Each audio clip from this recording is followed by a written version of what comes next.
네, 안녕하십니까. 정진호입니다. 영유아에서 아토피 피부염을 어떻게 하면 예방할 수 있고 우리 아기의 피부를 좋게 유지할 수 있는지에 대해서 말씀드리도록 하겠습니다.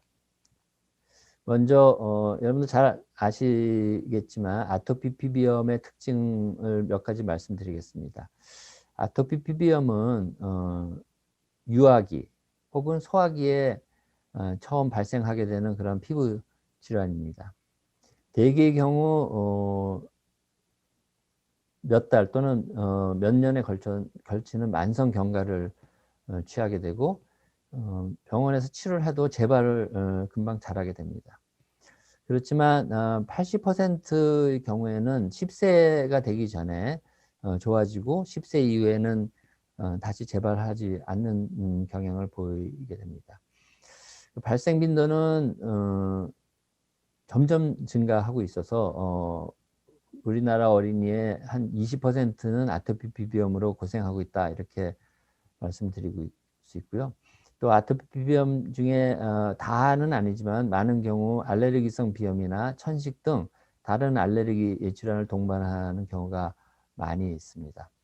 그리고 나이에 따라서 피부 증상의 차이가 다양하기 때문에 아토피 피부염을 가진 아이와 그 아이의 엄마 또는 부모님들은 이런 아토피 피부염 특성을 잘 이해하시고 아이와 또 같이 아토피 피부염을 오랫동안 잘 관리하고 이겨내야 되겠다 하는 그런 마음가짐이 필요하다고 할 수 있겠습니다.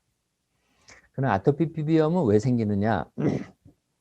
그 원인에 대해서 잠깐 말씀드리도록 하겠습니다. 먼저 유전적인 소인이 있는 경우에 잘 생깁니다. 그러니까 엄마도 아토피, 아빠도 아토피 피부염이 있는 경우에는 아기가 아토피 피부염에 걸릴 확률은 한 70% 정도 된다고 알려져 있고요. 또 엄마나 아빠 중에 한 명만 아토피 피부염이 있었던 경우에는 아기가 걸릴 확률은 한 50%.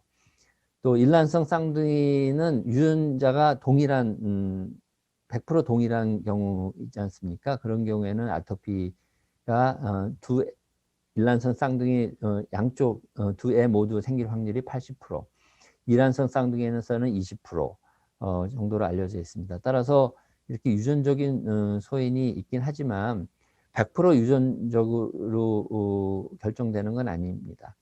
그래서 환경적인 요인이 더 중요한데, 그래서 최근에는 다양한 공해 물질 또 미세먼지 속에 알레르기 물질들이 많이 접촉하게 됩니다. 옛날 10년, 20년 때는 이제 공기도 맑고 할 때는 그리고 공해도 덜 할 때는 알레르기 물질에 접촉할 찬스가 그 기회가 적었기 때문에 환경적 요인에 의해서 아토피가 생기는 빈도가 낮았지만 최근에는 점점 알레르기 물질이 공해나 미세먼지 속에 많아져서 애들한테 접촉이 잘 되고요. 또 옛날에는 못 먹어본 음식, 또 옛날에는 없던 식품 첨가물이 많아서 음식을 애들이 먹는 음식을 때문에 그 알레르기가 생겨서 아토피 피부염이 생기기도 합니다. 또 옛날에 온돌에서는 잘 자라지 못했던 먼지 진드기가 침대나 소파나 카페트 또 헝겊 인형 이런 데 많이 자라기 때문에 그 먼지 진드기가 죽어서 생기는 그런 가루가 애들한테 알레르기를 일으키는 경우가 많고요.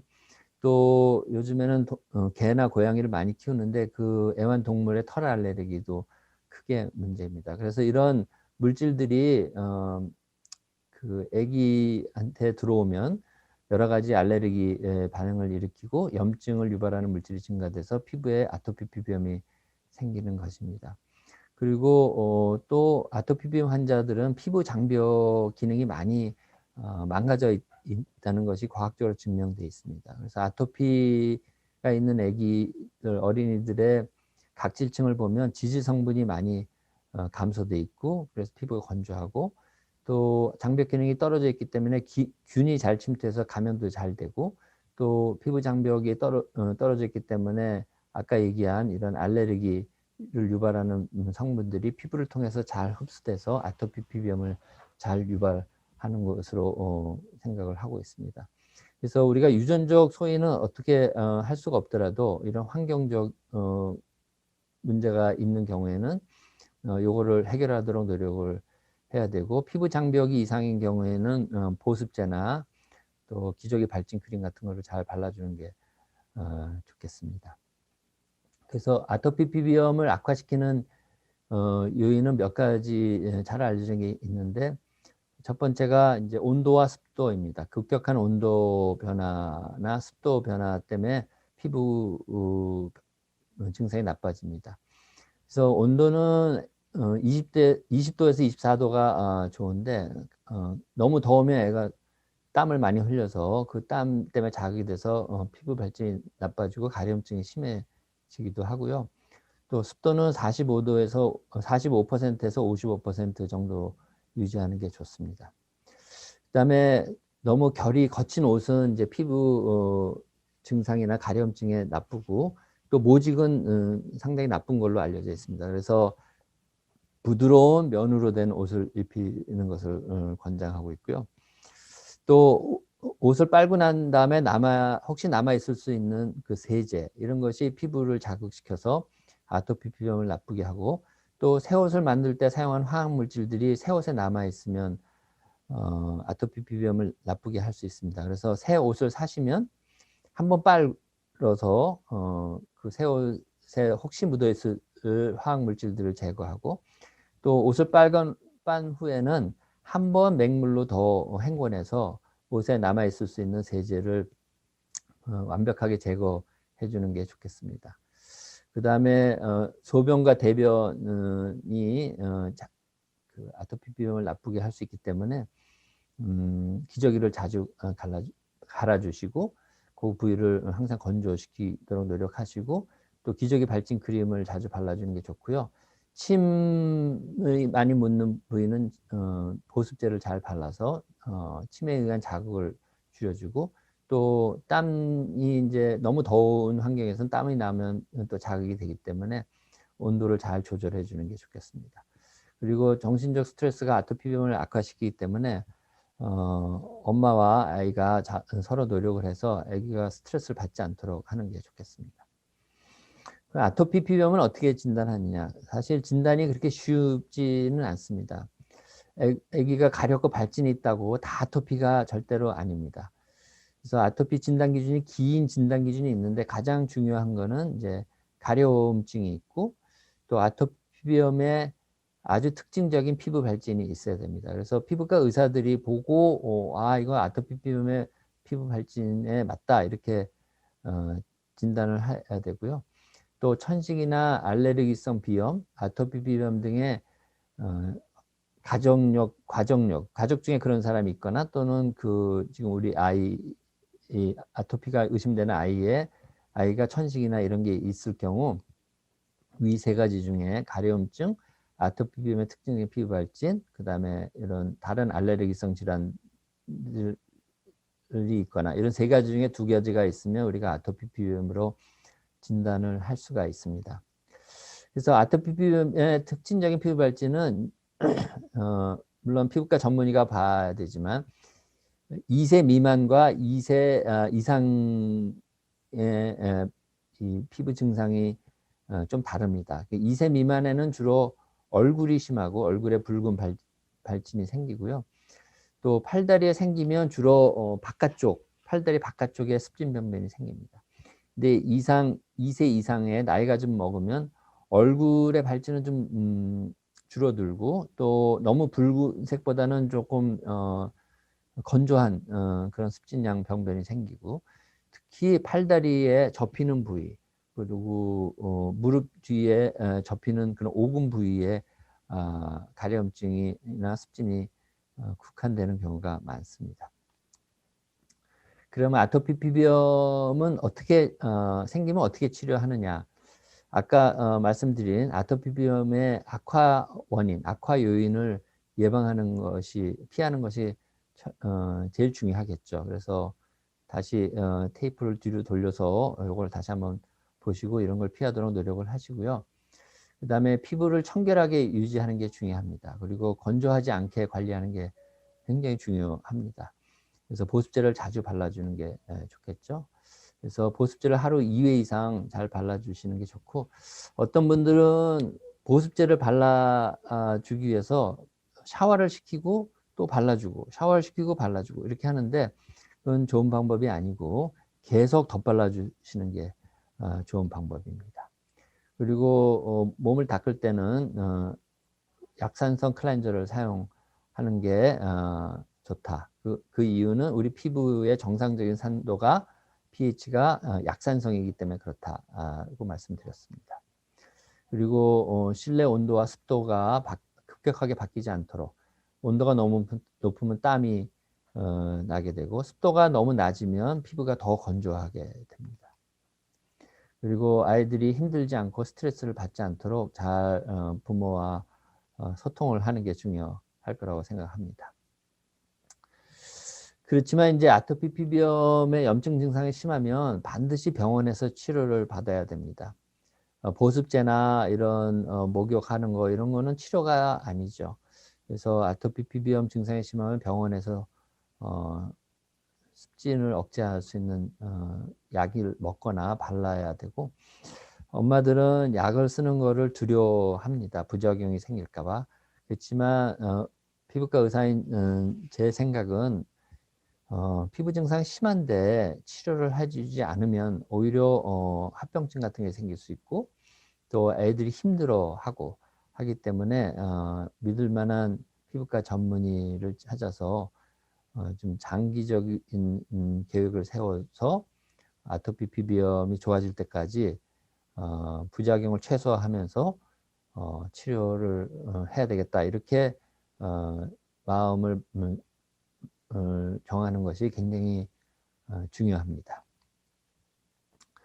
그 다음에 하나 또 강조하고 싶은 거는 보습제 사용이 아토피 피부염 발생을 예방할 수 있다는 겁니다. 당연히 아토피 피부염이 이미 있는 애들한테는 이걸 반드시 사용을 해줘야 되고, 치료에 굉장히 도움이 되는 거는 과학적으로 너무나 많은 논문들이 나와서 확인이 되고 있는 사항이고요. 최근에는 엄마도 아토피, 아빠도 아토피라서 아기가 아토피가 생길 확률이 70% 정도 된다고 말씀드렸는데, 그런 경우에 이제 아이가 태어나자마자 신생할 때부터 보습제를 하루에 2번씩 꾸준히 발라준 그런 아이들과 아토피가 걱정이 되지만 보습제를 발라주지 않은 그런 그룹을 비교해 보면 아토피 발생 비율이 반 정도로 줄어들어 있다는 거죠. 그래서 어렸을 때부터 그 보습제를 잘 사용하면 아토피를 예방할 수 있다, 이런 것이 현재 피부과 학회에서는 정설로 받아들이고 있습니다. 그리고 이 보습제가 피부 장벽을 정상화시키는 효과가 있어서 아토피 피부염의 치료와 예방에 도움을 준다, 이렇게 생각을 하고요. 계속 바르면 크게 아토피 피부염의 발생을 예방할 수 있다. 적어도 50% 정도로 얘기가 되고 있습니다. 그래서 우리나라 피부과 의사들의 모임인 대한피부과학회라는 데가 있습니다. 그 대한피부과학회에서 아토피 피부염 10가지 관리 수칙이라는 것을 만들었습니다. 우리나라 피부과학자들이 모여서 우리나라 아토피 피부염 환자를 위해서 만든 관리 수칙이니까 꼭 따라서 하시면 분명히 도움이 될 것입니다. 목욕은 미지근물로 20분 이내로 한다. 너무 오래 하는 거 좋지 않고요. 그 다음에 목욕은 매일 하는 것보다는 2, 3일에 한번 비누 목욕을 하는 게 좋습니다. 비누도 이렇게 손바닥에 거품을 내서 들어온 데를 비누로 닦고 물을 끼얹어서 간단하게 목욕을 하는 게 좋고요.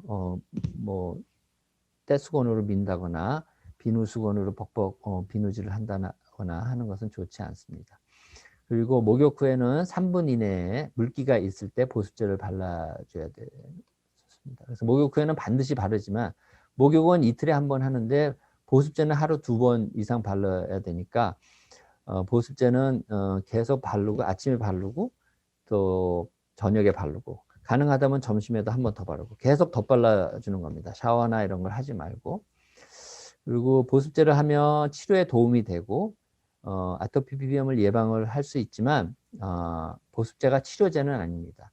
그래서 너무 가렵거나 습진 병변이 심한 경우에는 병원에 가서 스테로이드 연고를 바르셔야 됩니다. 어머니들이 그 보습제 바르는 거는 크게 걱정을 안 하지만 스테로이드 연고 바르는 거는 굉장히 걱정이 많은 것 같습니다. 그렇지만 아까도 말씀드렸는데 염증이 심한데 치료를 하지 않는다는 거는 굉장히 잘못된 생각입니다. 오히려 병을 더 키울 수 있으니까 믿을 만한 피부과 전문의의 처방에 따라서 치료를 받으시는 게 좋습니다. 그리고 피부가 직접 닿는 부위에는 모직이 아닌 면옷을, 부드러운 면옷을 입도록 하는 것이 좋고요. 옷은 세탁을 할 때 여러 번 헹궈서 세제가 남아있지 않도록 하는 게 좋겠습니다. 그리고 가려우면 긁기 마련입니다. 그래서 손톱으로 심하게 긁혀지지 않게 손톱을 짧게 깎는 게 좋고요. 또 실내 환경, 온도와 습도가 변하지 않도록 아까 말씀드린 그런 온도와 습도를 잘 유지하는 게 좋고, 땀이 났다면 빨리 닦아내는 게 좋습니다. 이렇게 10가지 관리 수칙을 대한피부과 학회에서 권고하고 있으니까 잘 따라 보시면 좋을 것 같습니다. 이것으로 제가 아토피 피부염의 예방과 치료 방법에 대해서 간략히 말씀드렸고요. 제가 블로그도 운영하고 있고 또 앞으로는 유튜브도 좀 활발히 하고자 합니다. 페이스북도 있고 하니까 관심 있는 분들은 들어오셔서 더 많은 정보를 받으시면 좋을 것 같습니다. 네, 감사합니다.